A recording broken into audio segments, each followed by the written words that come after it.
So first you get your link, then you paste it here.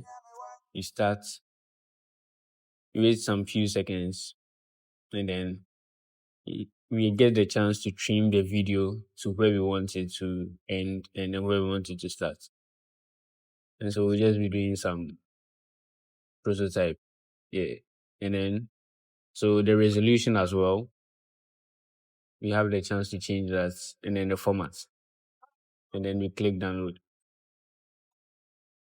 So after some time of waiting, the conversion is done.